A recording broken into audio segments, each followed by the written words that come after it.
Good evening and namaste to you. Today I'll be delivering a short speech on major British romantic poet John Keats. We all know that John Keats is an important romantic poet who belongs to the second generation of British romantic poets. We regard John Keats as the greatest poet next only to Shakespeare. Every student of literature and every teacher of English literature shows a lot of interest in John Keats and likes him both as a man and as an artist. Today I will try to establish some kind of connection between John Keats the poet and John Keats the man. I always see some kind of relationship between the man who writes and the man who lives and the poet who writes. I don't agree with T.S. Eliot who says that there is no connection between the author and what he writes. And I always see some kind of relation between the two. He says it is not an expression of personality, it is an escape from personality. A writer and artist can never escape from his personality, and I don't see that there are two selves in him as T.S. Eliot finds out. The man who lives and the man who writes. Both are there in the same heart, in the same soul, and in the same body. John Keats has made tremendous influence on the poets of his generation and on the poets who followed him across the globe. He has also made a tremendous influence on all major Kannada Navodaya writers like Kuvempu, Bendre, and so on. So to understand Keats's poem like Ode to a Nightingale, Ode to Grace and Urn, Ode to Melancholy, any ode for that matter, we need to understand his life. Or we have to have, unless we have the details of his life, the biographical details of life, we may not be in a position to appreciate his very personal, private poems. For John Keats, poetry is a medium to express his very, very personal, private feelings, sentiments, emotions, his sufferings, his illusions, his disappointments, his disillusionment, and all his personal tragedy, grief, and etc. It's always the defeat that matters than the victory. And in poetry and art, the suffering and the sadness and the loss, makes a big difference. I don't think John Keats would have been a great poet had he not suffered so much, had he not undergone tremendous pressure, and had he not suffered huge personal, private loss. So poetry is an expression of for Keats, poetry is an expression of his lived experiences and his big failures, successes, and so on. Keats was a great poet, but not a very fortunate man. Not very, very fortunate. He was never very, very fortunate in his life. He didn't live for a long time, very, very short lifespan he had. He lived only for 25 years. And his poetic career also did not last for decades. It lasted only for 7 to 8 years, less than a decade. But what a great, rich body of literature he has left behind for all of us to read, appreciate, enjoy, and connect ourselves with our own lives and so on. brilliant poet, great poet, led a very miserable life, very miserable, tragic life.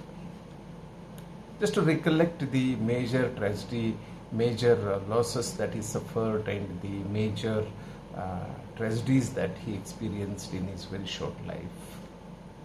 When he was still a child, he lost his father in an accident. Then his mother quickly got remarried, and the death of his father was a great shock to this child, very talented child. And his sudden, quick remarriage of his mother affected his mind and his heart as well. Then he lost his brother. His brother had TB. TB in 19th century was an incurable disease. It's like AIDS and cancer today. If anybody discovered with TB, people would think that he would surely die. And John Keats studied medicine, and he worked as an apprentice to a surgeon, and he assisted a surgeon in some major operations, and he had a fair amount of the knowledge of medicine, and he knew what TB really meant. And he lost his brother. Then his mother came back and joined the family. Did not live for long. She also died of TB. So he lost his father, he lost his mother, he lost his brother. Then he fell in love with Fanny Brown, and his love affair with Fanny Brown, his love relationship with Fanny Brown did not also last long. She showed a lot of interest in him. They met. They spent some quality time together, and they corresponded with each other. He wrote a good number of letters to her. She too responded to him, and it was going well. And they were privately engaged, and they were about to be married. Meanwhile, to his great shock and surprise, he discovered that he was also suffering from tuberculosis. And when Fanny Brown learned that John Keats was suffering from TB, and she lost her faith in him, not exactly faith, she lost her interest in him. And naturally, why should a young, beautiful, very prosperous girl marry a dying man? People don't marry a dying man or a dying woman. And she said no to his love. And this affected him very badly. And this made her rejection, her refusal, her rejection affected his mind and also his brain. Meanwhile, he had a good friend, Leigh Hunt, who helped him in getting his poems published. And he was 18 or 90 years old when he published his first poem, An Intimation of Spencer, in 1814. And 1814, and then he continued to write. He didn't look back. He wrote, as I said, for about 6 to 7 years. And what amount of poetic work he was able to write within this very short span of 6 to 7 years.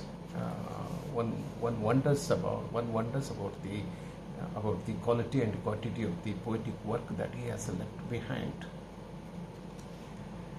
And Keats had poetic ambition. This is very important for the students of literature. And Keats in his life had only one ambition, that is poetic ambition. He wanted to be a good poet, he wanted to be a great poet, and he wanted to write great poetry which the generations of readers should admire and appreciate. And when he was assisting a surgeon at a hospital, he came to know that it was taking a lot of his time, and it was taxing his creative power. And he decided to use all his creative power only in writing poetry. So he took the decision to abandon to give up the medical practice and devote himself entirely, fully to the to writing poetry. Then he took writing poetry very seriously. Keats should become a role model for the poets and the artists who have a literary ambition or a poetic ambition. Okay. If one wants to become a great poet, then one has to write only poetry in his life and do nothing else. Like there are Bendre in Kannada. He breathed poetry and he lived poetry. He wrote poetry and he died for poetry. And today he is regarded as the best modern Kannada poet. He is known for his lyrics, excellent lyrics. No, he's more powerful than John Keats. That's a different story.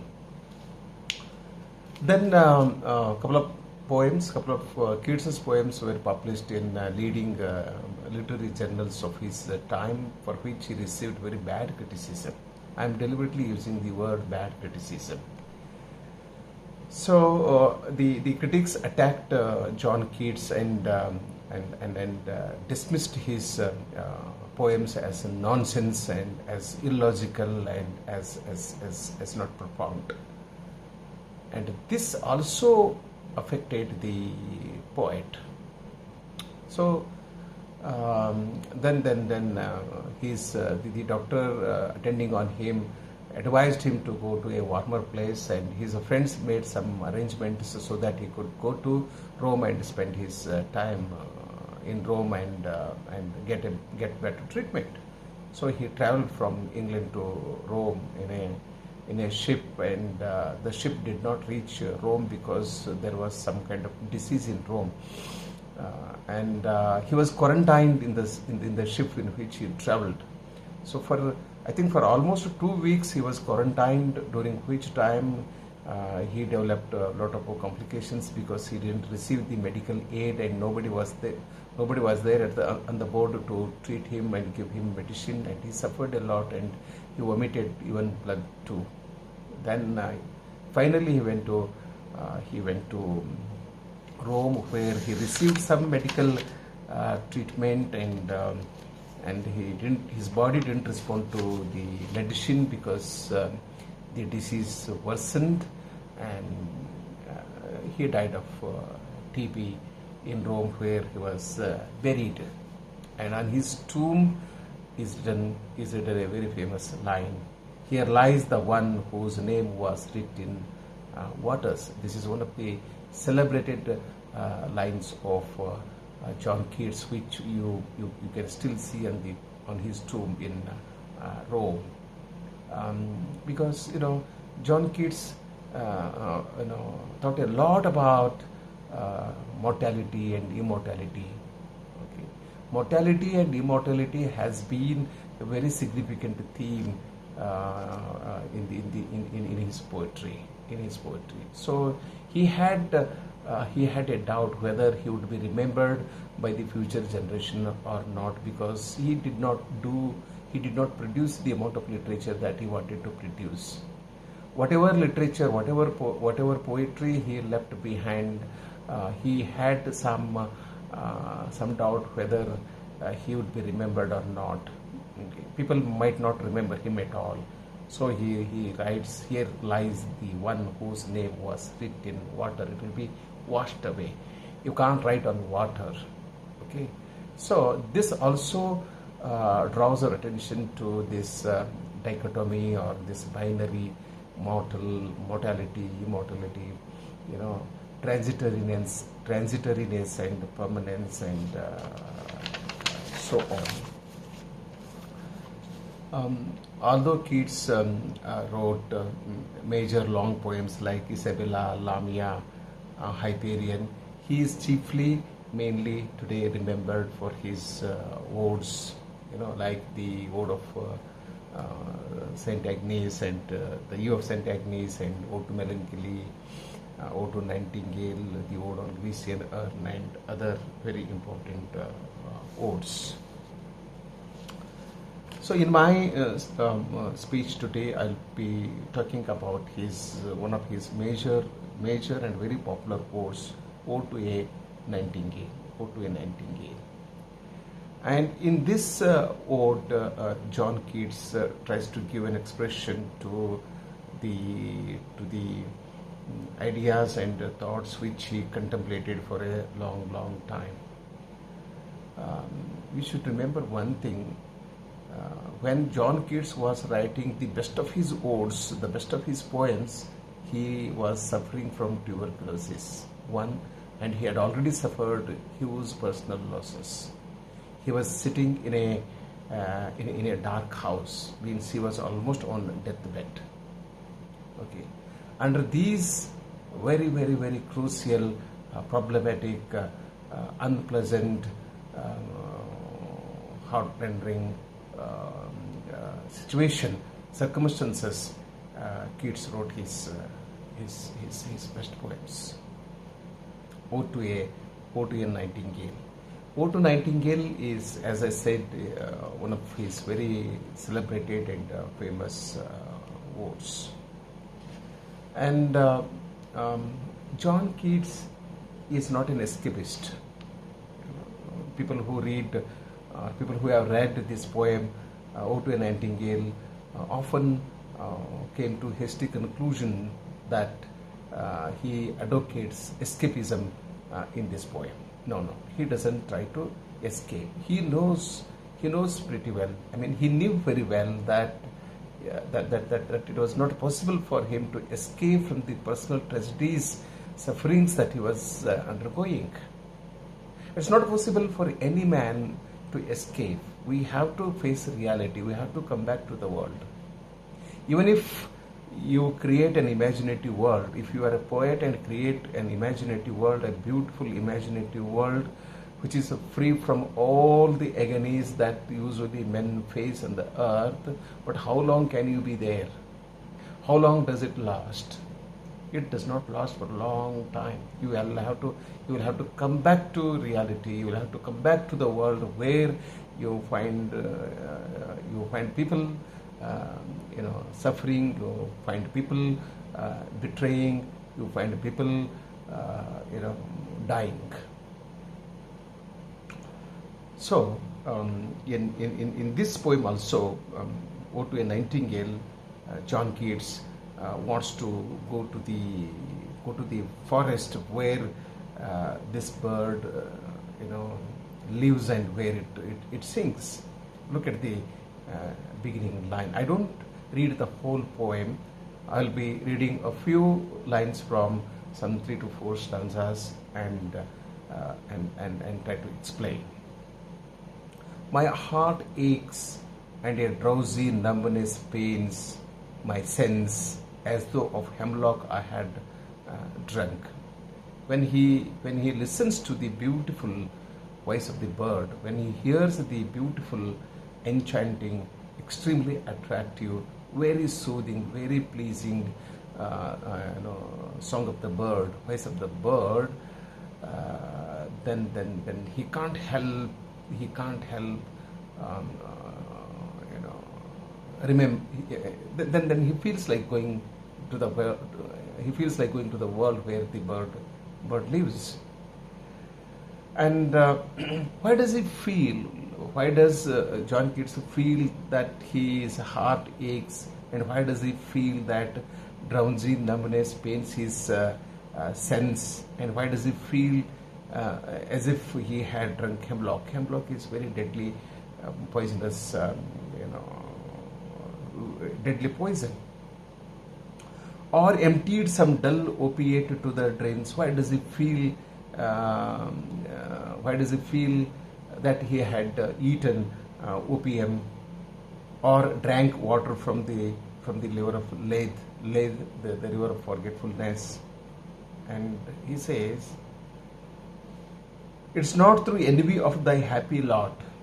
No, I don't envy your happiness. I'm not jealous of your happiness. I'm not jealous of the quality of your voice, the melodious voice. But I'm very happy but being too happy in thine happiness. I'm too happy, I'm very happy in your happiness. And why is he so happy? Why does Keats say that he is so happy with the voice of the bird, with the quality of the quality of the voice of the bird? Because he finds something in the bird which is missing in his own life.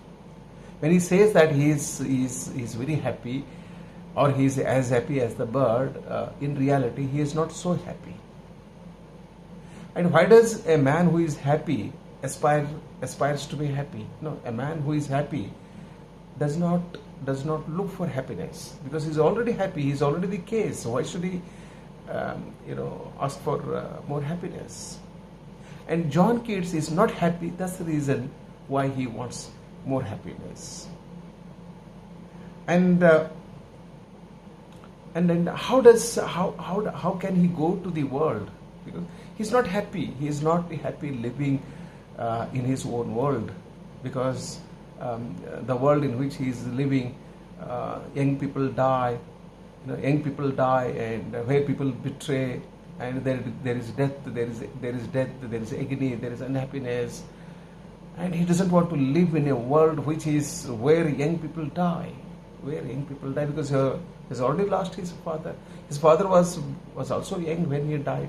His mother was not quite old when she died, and his brother was very young, younger than himself, when he died, and he lost his girl, lost many important people in his life, and they were all young when they died, and he does not know why young people die. Why should young people die in this world? So then he wants to go to the world. How does he want to go to the world? In the second stanza, he says he can drink good wine, he can drink his old wine, and leave the world unseen. That I might drink and leave the world unseen, and with thee fade away into the forest dim. So he wants to fly with the bird to its own world, unseen. How can he go? In the next stanza, he makes it very clear that he doesn't have to drink. He doesn't have to drink to go to the world of the bird. Sitting on the wings of poesy, he would like to go to the world, and through his imagination, with the help of imagination, he wants to fly to the world where this bird, which is a symbol of immortality, which is a symbol of permanence, and which is a symbol of all kind of happiness, and which is a symbol of beauty and truth. So he wants to go to the world where he can find beauty, truth, and deathlessness, immortality, permanence, which he is missing in the world in which he is supposed to be living. Then he says, once I go there, why should I come back to the world in which I can only find people around me crying, suffering, expressing unhappiness? So he says, fade far away, dissolve, and quite forget what thou among the leaves hast never known. He tells the bird, you do not know what I know. You have not experienced what I have experienced. You have not seen the ugliest, the cruel, the cunning human life which I have seen. So I should fade away, fade far away, dissolve. Dissolve means I should be dead, and quite forget what thou among the leaves has never seen. I want to forget the misery. I want to forget the world in which I am born. I do not want to die. I do not want to die in the world in which I am born. Let me live at least for some time, for some days, for some years in a world where I don't suffer, where I don't feel bad, where I don't experience the ugliest the cruelest dimension or aspects of life. And he says the weariness, the fever, and the fret here. The world in which we are living, the world in which we men are living, there is a fever, there is a fret, and there is weariness, where men sit and hear each other groan. When they don't talk beautiful things. And when they talk, they are not happy. They only exchange their groan, their unhappiness, they cry, their cry. Where men sit and hear each other groan, where palsy shakes a few sad last grey hairs. There is disease. There are deadly diseases like tuberculosis, palsy, and so on. And where young people become look like old people, and they die. Where youth grows pale, where spectre thin and dies. Shakespeare also thinks about these old days and death. Especially in his sonnets, he talks about he mainly talks about two things: death and old age. Why should man become old? Or why does man become old, and why does man die? And death is the second best reality. There are only two realities in life. One is birth and second is death. And we cannot escape from death, whether we like it or not, whether we welcome it or not. We cannot escape, and we cannot go away from the clutches of death. Where but to think is to be full of sorrow. If you think only about sorrow. You don't think about anything good, anything beautiful, good, exciting, wonderful, and so on, and leaden-eyed despairs, where beauty cannot keep her lustrous eyes, or new love pine at them beyond tomorrow. Neither beauty lasts nor love lasts. Nothing lasts in the world in which I am living. So Keats says that he is not interested in the beauty which lasts long. A thing of beauty is a joy forever. He is interested in the beauty which should last long, which should last forever. He's not interested in the beauty that gets destroyed so very soon, that fades away, that dissolves, and that doesn't last beyond tomorrow. What does not last beyond tomorrow? Why should I be interested in it? Then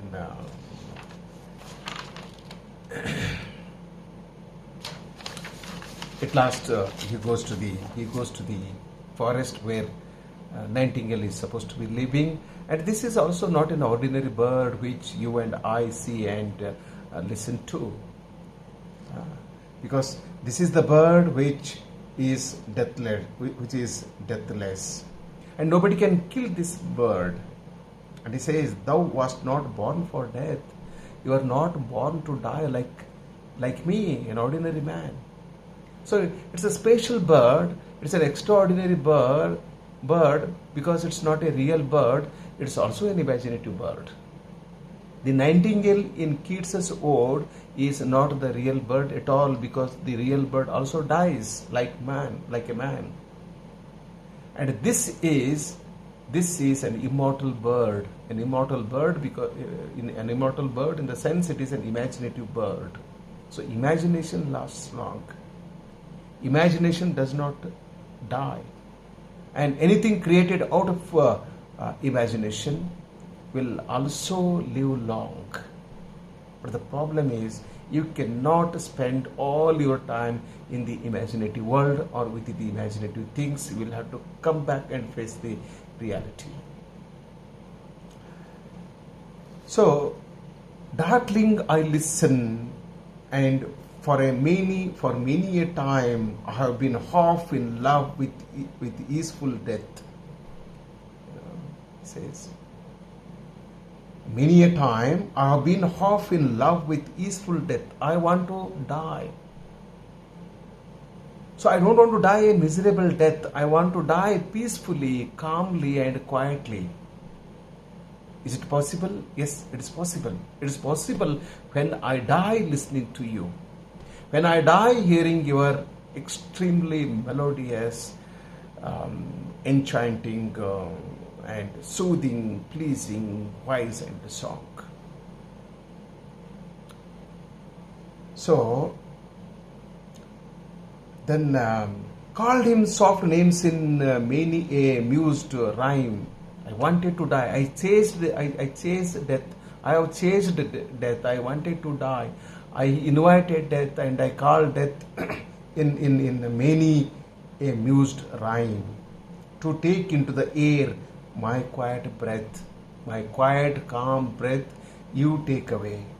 Nor more than ever seems it rich to die, to seize upon the midnight with no pain. This is the right time for me to be dying, because I am listening to you. I am listening to your voice. I am listening to your song. And this is not an ordinary song, because this song is sung by the bird, which is not ordinary. It is extraordinary. It is immortal. It is imaginative bird. So he says, now more than ever seems it rich to die. It is rich to die. This is the right time for me to die, to seize upon the midnight with no pain. If I die now, this is midnight. If I die, I will not experience pain at all, because I am listening to you. I am hearing your voice, while thou art pouring forth thy soul abroad in such an ecstasy. You are singing. You are in a state of ecstasy. You are in a state of happiness. You are in a state of complete happiness, and you are singing, and you are singing so beautifully. And this is the right time for me to die, because you are in ecstasy, I am in ecstasy, and you are in a state of great happiness, and I am also in a state of great happiness, because I am listening to you. So this is the right time for me to die, he says. Then he says, you are not an ordinary bird. Thou wast not born for death. You are not born for death, immortal bird. He talks about immortality. No hungry generations tread thee down. The voice I hear this passing night was heard in ancient days by emperor and clown. I am not the first person. I am not the only person who has listened to your melodious voice, my dear bird. You are an immortal bird. You are not born to die, and no man can kill you. No hungry generation tread thee down, because you are imaginative, you are immortal. And before me, a lot of people heard you and listened to you. Centuries ago, millenniums ago, both emperor and clown in ancient days heard you, listened to your song, they heard you. Not just the emperor and the clown, perhaps the self same song that found a path through the sad heart of Ruth when sick for home. He talks about Ruth, a girl, who was sick for home, who wanted to go home. She was all alone in a foreign land, in an ancient land. She wanted to go back and she could not go, and she heard your voice and she too became happy. She found a kind of solace in your voice. She stood in tears amid the alien corn, the same that oftentimes hath charmed magic casements, opening on the foam of ferryless seas in fairy lands forlorn. And this word forlorn makes all the difference. And now the poet has come out of this extremely beautiful, fantastic, wonderful, imaginative world.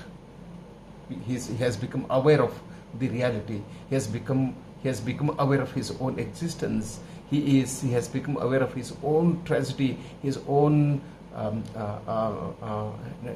death. Forlorn. The very sound is like a bell. It's like a bell. It's over. Time is over. Bell is an indication. Your time is over. The very word is like a bell to toll me back from thee to my soul self.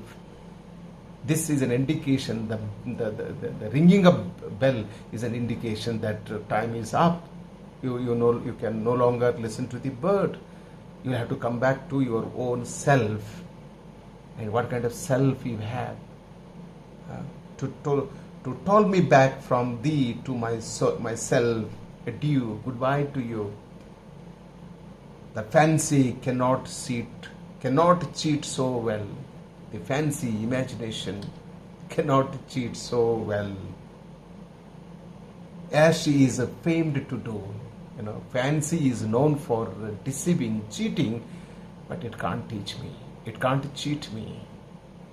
Deceiving elf, adieu, adieu, thy plaintive anthem fades. Past the near meadows, o'er the still stream, up the hillside, and now it is buried deep in the next valley glides.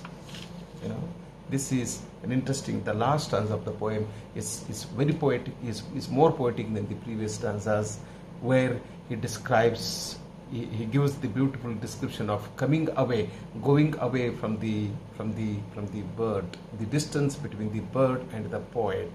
So as the bird flies away, moves away, then he does not very distinctly hear the sound of the bird. He says, past the near meadows, okay, the bird has fled. The bird has fled and it has gone past the meadows, over the stream. First of all, he hears the sound of the bird, past the meadows, now over the stream, up the hillside, and now it is buried deep in the next valley glades. It has disappeared. The bird has disappeared. The bird has fled away to some other foreign land, and I can't hear no more. I can't hear the bird no more. Okay, and this is the reality. This is the reality. This is the real beauty. What is the real beauty? The real beauty is a death. The real beauty is the weariness. There's a disease, this tuberculosis. So, John Keats tries to tell us that the imaginative world, although looks very beautiful, very fantastic, fabulous, beautiful, so on, does not last long. So one has to come back to his self. One has to come back to his own world and face the hard, stark realities of life. And at the end of the poem, Keats wonders, was it a vision or a waking dream? What was it? Was it my vision? Was it my just conception? Or was it a waking dream? Daydream? Then fled is that music. Do I wake or sleep? He does not know whether he is awake or asleep. He does not know whether the voice that he has heard, the bird that he has seen, is only his vision or his daydream, wake dream, because fled is that music, the music that he has heard, the music that gave him a lot of joy, happiness, a high degree of pleasure, aesthetic pleasure, ecstasy has now disappeared. And he does not know whether he has really heard or whether he has really listened to the beautiful voice of the bird or not. He does not know. He is not sure. He is not sure. And it could be a dream. It could be a daydream. It could be an hallucination. It could be something. It could be anything other than a reality. And the reality is he is back into his world, all alone, single, and nobody to support him, nobody to take care of him, nobody to love him, nobody to tell him, look, I'm here to take care of you.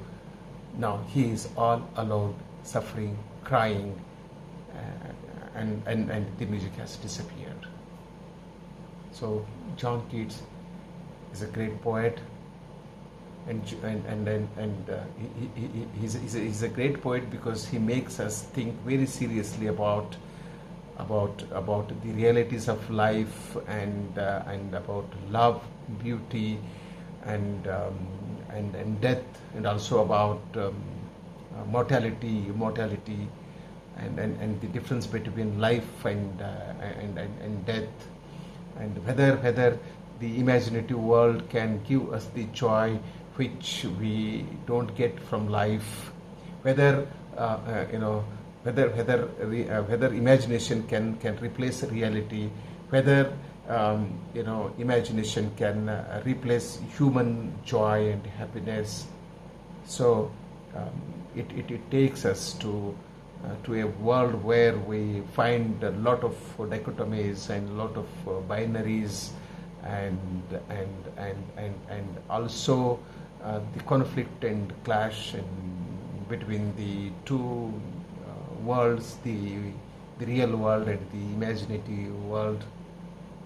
So this is a wonderful poem. Thank you so much, and I will again meet you